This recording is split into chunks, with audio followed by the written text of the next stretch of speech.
Sa kasalukuyan ay kilala ang bansang Japan sa buong Asya na tahanan ng mga boxing champion. Magagaling, matitibay at malalakas ang mga Hapon sa panahon ngayon. Ilang mga Pinoy boxer na din ang kanilang tinalo at ang iba pa ay tila ginagawa lang pampataba sa kanilang mga kartada. Pero taong 2016 ay may matapang na Pinoy na dumayo sa baluarte ng mga Hapon. Ang Pinoy ay ang tubong Northern Samar na si Al Rivera alias Machine Gun para kasahan ang pinagmamalaki ng bansang Japan na prospect nila at kilalang knockout artist na si Shinya Iwabuchi para ito sa bakanting OPBF Super Lightweight title.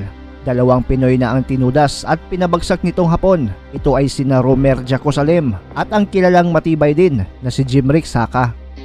Kaya naman kampante ang buong Japan na lalapain lang ng buhay itong dayong Pinoy na si Al Rivera. Pero lingid sa kanilang kaalaman na itong Pinoy alias Machine Gun pala ay parang machine gun talaga kung lumaban.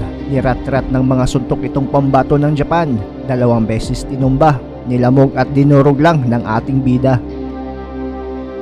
February 11, 2016 ang naging laban at ginanap ito sa Korakuen Hall, Tokyo, Japan. 4 wins with 2 losses itong si Rivera, habang 26 wins with 5 losses naman ang Hapon.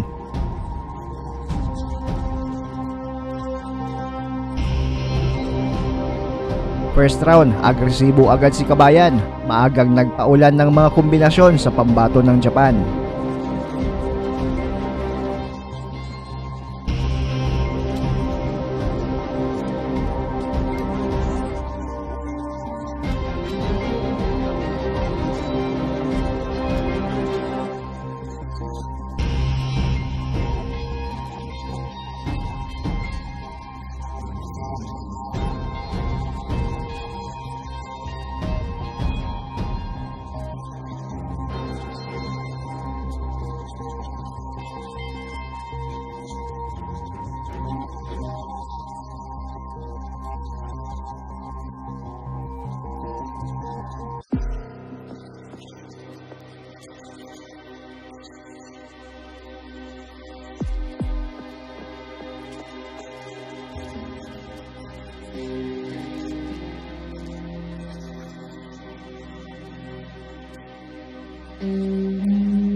Nakuha ng dayong Pinoy na si Al Rivera ang bakanting titulo at ito na din ang huling laban ng Hapon dahil nagdesisyon na itong magretiro.